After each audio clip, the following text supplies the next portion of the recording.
Guys, ayan, umuulan na naman. Kukuha tayo dapat ng talong. Ayan.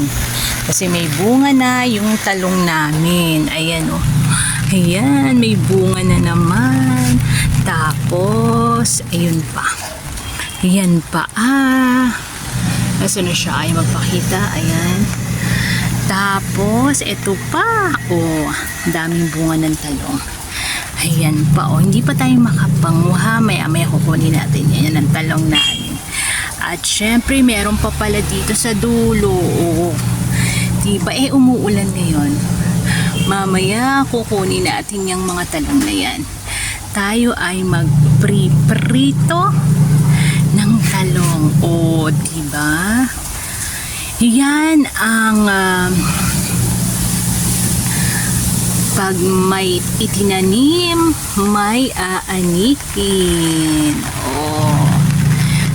Marami tayong makukuhang talong mamaya.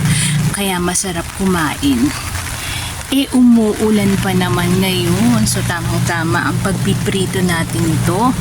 Tapos meron pa tayong isda. Ayan. Yehey! So yun lang guys, please follow for more and share na rin ang video na to. Have a nice day to all. Bye bye.